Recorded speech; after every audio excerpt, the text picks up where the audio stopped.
it's a super point. This is super dark color. I can use that on the sides of my nose. Ah.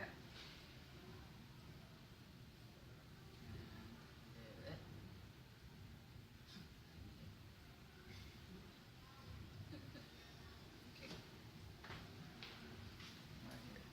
So do you see? It's not one solid color. So just make sure na you have no lines. Look here. Tapos, yung placement, it's the same here and here. And sometimes you will encounter people who have bigger cheeks here and smaller cheek here. So ibig sabihin lang, you need to add more of the dark color here. Yeah? So, Or if you have manchas, like from freckles and all that. then you can, Parts. you can, Don't put na the dark, because it might no, don't put na the dark. it will enhance. That's good. That's gonna be enhanced. Or you can Even still, if you correct it and then you put the dark, it will still come out. yeah. But then after you put the foundation, you can use a pencil concealer to go over the areas that are showing na strong. That's why we have different shades of powder, compact powders. So this one you can set it with your loose powder na translucent, yung walang kulay, very very very light setting para hindi siya wet. Although this foundation kasi it almost dries to a matte finish. So I don't really need a lot of powder.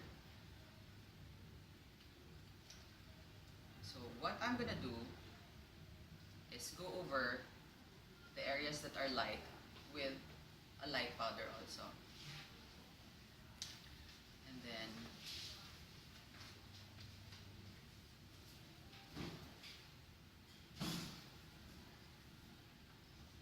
make sure na wala ng oily bits. Very, very, very, very.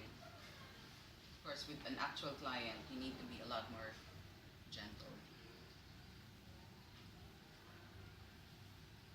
And then over where we put the dark color a while ago, I can use this. But very, very light also.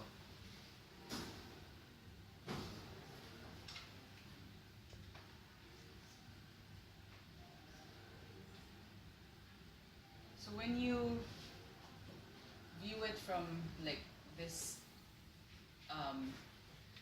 this angle, if let's say your bride is photographed this way or your client or your model, wala kang line. If you do it this way,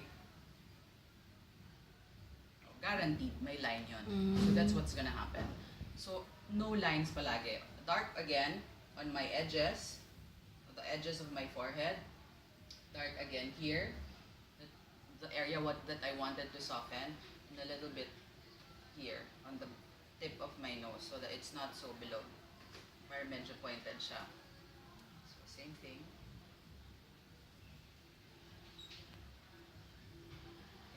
Okay. Your blush. So you can use, for dark people, you can have bronzers. I would use this. Meron siyang shimmer. So I would use it, especially I'm very, very oily. So, mamaya paglabas ko, sobra ka ng mamantika. Pag dinamihan ko pa to, lalo yung rehistro ko sa camera, ang kintab.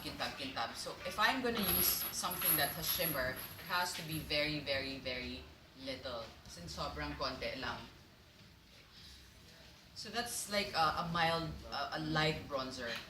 I will put that on top of my cheekbones. Almost there, like subtle highlight. You see? So to avoid lines, it should be down, different directions. Yeah, down and then Up, like that. It's not so, and I'm using the side of the brush so that I'm not also destroying the foundation work that I did. So you see? So you have a very subtle highlight lang. I don't like to use this, obviously, because then it's gonna look funny. I'm not this color. Wala naman siya sa katawan ko or sa face ko. It's not present in my skin tone. neither this one also, hindi rin siya, wala rin akong ganyang kaputing color. So, it would have to be this or even this. Kasi medyo malapit siya sa kulay ko. Pag nag-highlight kayo ng ganito sa taong sobrang itim, makikita nyo kaagad na napaka-abrupt nung outcome at hindi siya maganda.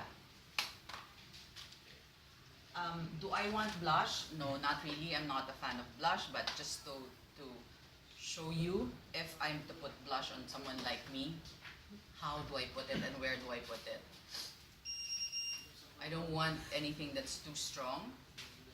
So, smile. See this?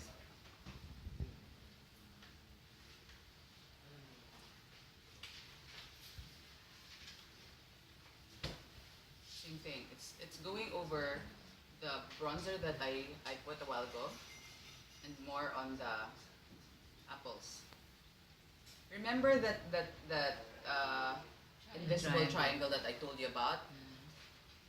For me, because my face is so massive, it's so big, I like to move my blush and my products a little bit more on the center so that it gives me the illusion that I have a smaller face. If I put it here, then it doesn't do anything. It doesn't help me minimize my face.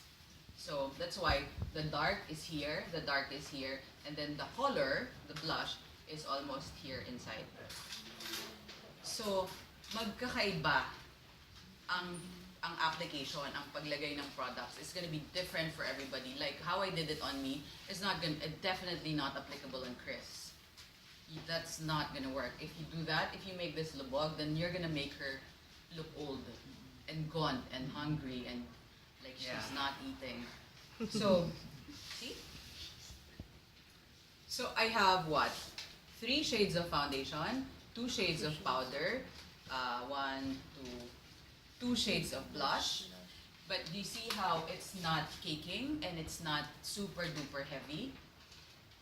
That's always your objective. You need to be able to layer and layer and layer as much as you like so that the client also thinks that